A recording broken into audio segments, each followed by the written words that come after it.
જય શ્રી રામ મિત્રો, આપ સૌનું હાર્દિક સ્વાગત છે આપની એક નવી કથામાં।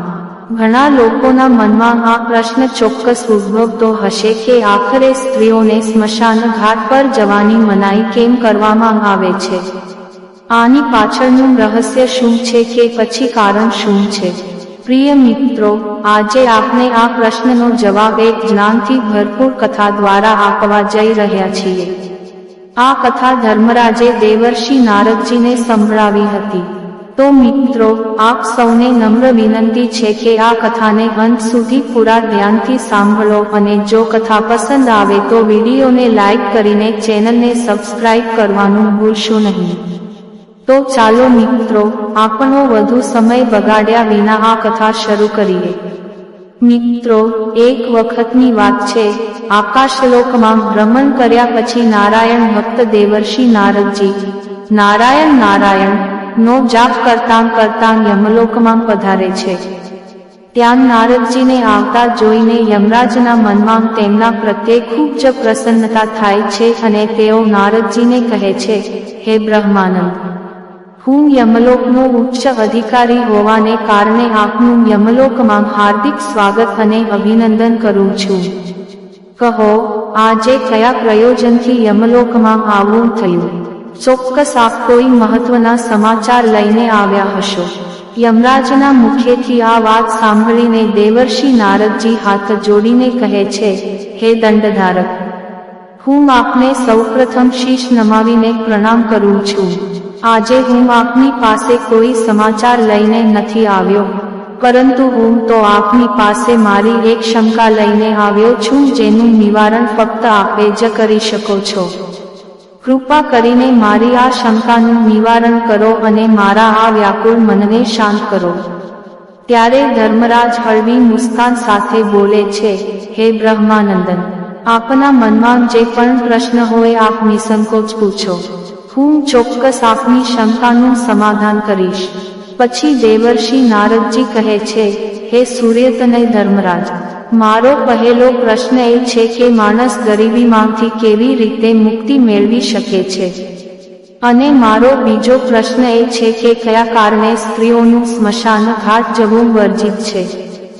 દેવર્ષિ નારદનો પ્રશ્ન સાંભળીને ધર્મરાજ મુસ્કુરાતા બોલે છે, હે દેવર્ષિ, આજે આપે સમગ્ર માનવજાતના હિત માટે અત્યંત મહત્વનો પ્રશ્ન પૂછ્યો છે। આ પ્રશ્નના જવાબમાં સમગ્ર માનવજાતનું કલ્યાણ છુપાયેલું છે। હે દેવર્ષિ, હું આપના પહેલા પ્રશ્નનો જવાબ એક મહાન કથા દ્વારા આપવા માંગુ છું અને ત્યાર પછી આપના બીજા પ્રશ્નનો જવાબ આપીશ। આપ આ કથાને ધ્યાનપૂર્વક સંપૂર્ણ સાંભળો તો જ આપને આપના પ્રશ્નનો જવાબ મળશે। મિત્રો, જે પણ શ્રોતાઓ આ કથાને સંપૂર્ણ સાંભળે છે તેમના ઘરમાંથી દુઃખ અને દરિદ્રતાનો નાશ થઈ જાય છે અને તેમને ગરીબીમાંથી મુક્તિ મળી જાય છે। મિત્રો, કથા શરૂ કરતા ધર્મરાજ કહે છે, હે દેવર્ષિ, પ્રાચીન સમયની વાત છે। દક્ષિણ દેશમાં એક નગર હતું। તે નગરમાં દોલતરામ નામનો એક ધનવાન શેઠ રહેતો હતો। તેના ઘરમાં કોઈ પણ વસ્તુની કમી ન હતી। તેનો વેપાર ખૂબ મોટો હતો અને તેનો વેપાર ખૂબ સારી રીતે ચાલતો હતો। તેનું કુટુંબ ખૂબ ખુશ રહેતું હતું। શેઠ દર મહિને પોતાની પત્ની માટે કિંમતી ઘરેણાં અને આભૂષણો ખરીદતો હતો, જેના કારણે તેની પત્ની તેનાથી ખૂબ પ્રસન્ન રહેતી હતી। મિત્રો, શેઠની પત્ની ખૂબ ભોળી હતી। કોઈ પણ તેને પ્રેમથી કંઈક પૂછી લેતું તો તે બધું જ કહી દેતી। એક દિવસ શેઠની પત્નીએ શેઠને પૂછ્યું, હે સ્વામી, આપનો વેપાર કેવો ચાલે છે? આપ આટલું ધન કેવી રીતે કમાવો છો? પોતાની પત્નીનો આવો પ્રશ્ન સાંભળીને શેઠે આખી વાત કહી દીધી। શેઠે કહ્યું, હે પ્રિય, હું અનાજનો વેપાર કરું છું। હું ગામડાઓમાં જઈને નાના ખેડૂતો પાસેથી અનાજ ખરીદું છું અને તેને શહેરના બજારમાં મોંઘા ભાવે વેચી દઉં છું, જેનાથી મને વધુ ધનની પ્રાપ્તિ થાય છે। પોતાના પતિની આ વાત જાણીને શેઠાણી ખૂબ ખુશ થઈ। તેને વિચાર્યું, મારા પતિ તો ખૂબ બુદ્ધિશાળી છે। આ વાત તો આખા નગરના લોકોને ખબર હોવી જોઈએ કે મારા પતિ કેટલા બુદ્ધિશાળી છે, જેના કારણે તેઓ આટલું ધન કમાય છે. મિત્રો, કોઈએ સાચું જ કહ્યું છે કે સ્ત્રીઓને વાત ક્યારેય પચતી નથી. તે કોઈને કોઈ રૂપે પોતાની વાત કહી જ દે છે. આવું જ શેઠની પત્નીનું હાલ થયું. તેને આખા નગરમાં આ વાત ફેલાવી દીધી કે તેના પતિ કેવી રીતે પોતાની બુદ્ધિનો ઉપયોગ કરીને આટલું ધન કમાય છે. જ્યારે આ વાત નગરના લોકોને ખબર પડી તો તે બધા પણ અનાજનો વેપાર શરૂ કરવા લાગ્યા. શેઠ જે પહેલા ઓછા ભાવે અનાજ ખરીદતો હતો તે જ અનાજ હવે તેને મોંઘા ભાવે ખરીદવું પડવા લાગ્યું, કારણ કે અનાજ ખરીદનારાઓની સંખ્યા વધી ગઈ હતી. હવે શેઠને વેપારમાં નુકસાન થવા લાગ્યું. ધીમે ધીમે તે ગરીબ થવા લાગ્યો. શેઠનો વેપાર ડૂબવા લાગ્યો. આ જોઈને તે ખૂબ ચિંતિત થઈ ગયો. તેને સમજાતું ન હતું કે તે શું કરે. તે જ સમયે દ્વાર પર એક સાધુ મહાત્મા ભિક્ષા માંગવા આવે છે. સાધુ મહાત્માનો અવાજ સાંભળીને શેઠની પત્નીએ દરવાજો ખોલ્યો અને સાધુ મહાત્માને પ્રણામ કર્યા. પછી સાધુ મહાત્માએ શેઠાણીને કહ્યું, હે પુત્રી, શું મને ભોજન મળી શકે? મેં ઘણા દિવસોથી ભોજન કર્યું નથી. ત્યારે શેઠની પત્નીએ કહ્યું, હે બ્રાહ્મણ દેવતા, આપ ઘરની અંદર પધારો. આપનું મારા ઘરે હાર્દિક સ્વાગત અને અભિનંદન છે. તેને સાધુ મહાત્માને બેસવા માટે આસન આપ્યું અને બોલી, હે મહાત્માજી, આપ આસન પર વિરાજમાન થાઓ.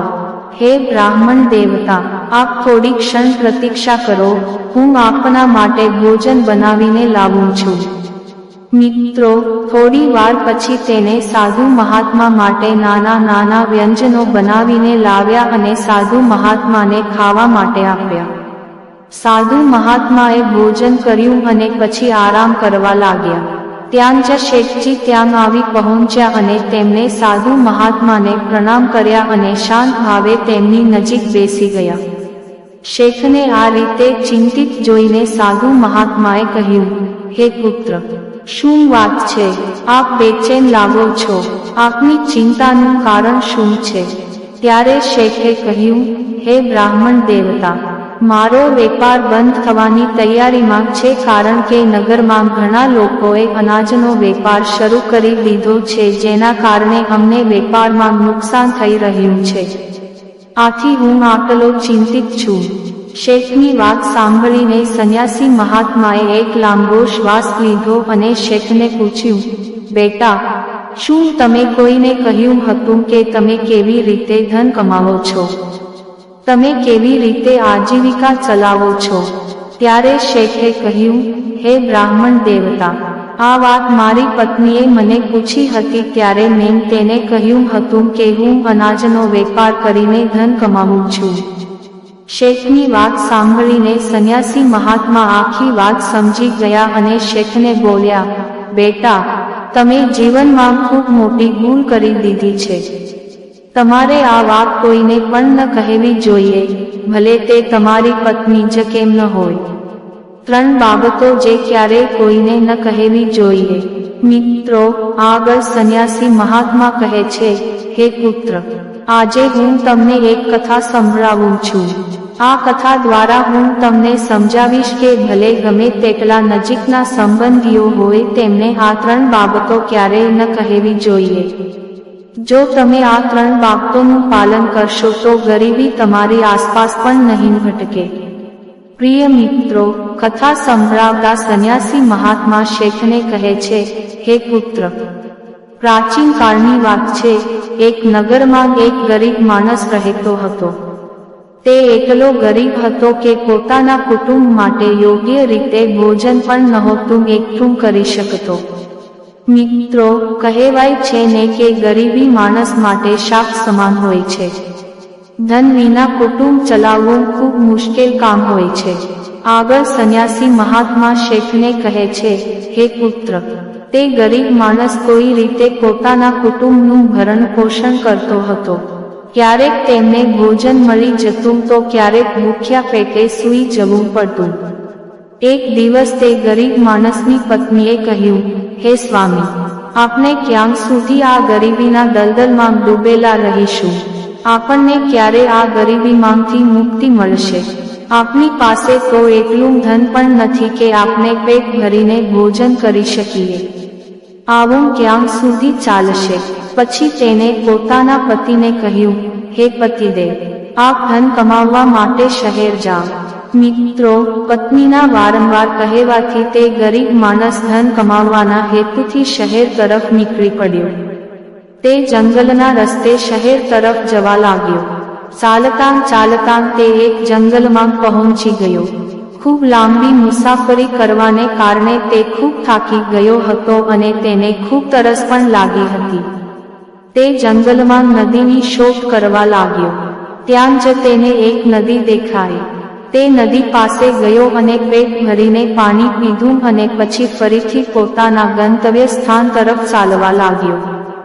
ચાલતા ચાલતા તે જંગલની વચ્ચે પહોંચી ગયો. ત્યાં જ તેને એક વિશાળ વડનું ઝાડ દેખાયું જે પોતાની આસપાસ એક દિવ્ય આભા ફેલાવી રહ્યું હતું. તેની ડાળીઓ એવી હતી કે જાણે આકાશને સ્પર્શી રહી હોય અને તેના મૂળ ધરતીને ઊંડાણથી બાંધી રાખતા હતા. તે ઝાડની આસપાસ એક શાંત વાતાવરણ હતું અને ઠંડી ઠંડી હવા ફરી રહી હતી. તે ગરીબ માણસ તે ઝાડ નીચે બેસીને આરામ કરવા લાગ્યો. આગળની કથા સંભળાવતા સંન્યાસી મહાત્મા શેઠને કહે છે, હે પુત્ર, તે ગરીબ માણસ વડના ઝાડ નીચે આરામથી સૂઈ ગયો હતો. ત્યાં જ તેને જંગલમાંથી એક વિશાળ સાપ આવતો દેખાયો અને તે ઝાડ પર ચઢવા લાગ્યો. તે ગરીબ માણસ આ દ્રશ્ય ખૂબ શાંતિથી જોઈ રહ્યો હતો અને મનમાં વિચારવા લાગ્યો કે આ સાપ આ વડના ઝાડ પર કેમ ચડી રહ્યો છે. તેના મનમાં આ જાણવાની ઉત્સુકતા થઈ અને તે સાપની પાછળ પાછળ ઝાડ પર ચડવા લાગ્યો. ત્યાં જ તેની નજર ઝાડની ડાળ પર પડી જેની ઉપર ટીયા અને ટીયાનું માળું હતું. માળામાં ટીયા અને ટીયાના બચ્ચા હતા. સાપને જોઈને ટીયા અને ટીયાના બચ્ચા ડરના મારે ચીસો પાડવા લાગ્યા. તે ગરીબ માણસે જોઈને તરત સમજી ગયો કે આ દુષ્ટ સાપ આ બચ્ચાઓને ખાવા આવ્યો છે. તે મનમાં વિચારવા લાગ્યો કે જો આજે મેં આ સાપથી બચ્ચાઓની રક્ષા ન કરી તો મને ગૌ હત્યાના પાપનો ભાગીદાર બનવું પડશે. આગળ સંન્યાસી મહાત્મા શેઠને કહે છે, હે પુત્ર, આવી વાતો કહેવાથી જીવનમાં ગંભીર સંકટ આવી શકે છે. તેથી આ 3 વાતો કોઈને ન કહેવી જોઈએ. જેમ તમે તમારી પત્નીને કહ્યું હતું કે તમે પૈસા કેવી રીતે કમાવો છો અને આજે તમારો વ્યવસાય જોખમમાં છે. મિત્રો, શેઠને તેની ભૂલ સમજાઈ અને તેને તેની પત્નીને સમજાવ્યું. સ્ત્રીઓને સ્મશાનમાં જવાની મનાઈ કેમ છે? પછી ધર્મરાજ દેવર્ષિ નારદજીને કહે છે, હે દેવર્ષિ નારદજી, આ વાર્તા સાંભળ્યા પછી તમને તમારા પહેલા પ્રશ્નનો જવાબ મળી ગયો હશે. હવે હું તમારા બીજા પ્રશ્નનો જવાબ આપું છું કે સ્ત્રીઓને સ્મશાનમાં જવાની મનાઈ કેમ છે. મિત્રો, યમરાજ કહે છે, હે દેવર્ષિ, સ્ત્રીઓનો સ્વભાવ ખૂબ જ સંવેદનશીલ અને દયાળુ હોય છે અને અંતિમ સંસ્કાર સમયે વાતાવરણ ખૂબ જ ગંભીર અને ઉદાસ હોય છે, જેને જોઈને સ્ત્રીઓ દુઃખી થઈ શકે છે અને રડવા લાગે છે, જે મૃત વ્યક્તિના આત્માને દુઃખ પહોંચાડે છે. આગળ યમરાજ કહે છે, હે દેવર્ષિ, મૃત્યુ સમયનું ચક્ર છે અને સ્મશાનને સકારાત્મક અને નકારાત્મક શક્તિઓ સાથેનું સ્થળ માનવામાં આવે છે, જ્યાં તાંત્રિક અને દૈવી બંને પ્રવૃત્તિઓ કરવામાં આવે છે. જો તે સમયે સ્ત્રીઓ અગ્નિ સંસ્કારમાં હાજર હોય તો જમીન પર તેઓ ડરી શકે છે અને નકારાત્મક શક્તિઓ તેમના પર અસર કરી શકે છે. કારણ કે સ્ત્રીઓનું હૃદય પુરુષો કરતાં નરમ હોય છે, જેના કારણે તેઓ ડરી શકે છે અને નકારાત્મક શક્તિઓ તેમના પર ઝડપથી હાવી થઈ શકે છે અને તેઓ માનસિક આઘાતનો ભોગ બની શકે છે. તેમની શારીરિક અને માનસિક સ્થિતિ પર અસર થઈ શકે છે. મિત્રો, આગળ ધર્મરાજ કહે છે, હે દેવર્ષિ, હવે તમને તમારા બધા પ્રશ્નોના જવાબ મળી ગયા હશે. પછી દેવર્ષિ નારદજી કહે છે, હે સૂર્યપુત્ર, હે ધર્મરાજ, તમારા મુખમાંથી આ જ્ઞાનથી ભરેલી માહિતી મેળવીને હું ધન્ય છું. હું આ જ્ઞાન ત્રણેય લોકમાં પ્રકાશિત કરીશ. પ્રિય મિત્રો, આજની વાર્તા આ રીતે સમાપ્ત થઈ. અમને આશા છે કે તમને આ જ્ઞાનથી ભરેલી વાર્તા ગમશે. મિત્રો, જો તમને આ વાર્તા ગમી હોય તો ટિપ્પણીમાં ચોક્કસપણે જય શ્રી હરિ વિષ્ણુ અને જય ભોલેનાથ લખો. પ્રિય મિત્રો, વિડીયો જોવા બદલ આપ સૌનો ખૂબ ખૂબ આભાર.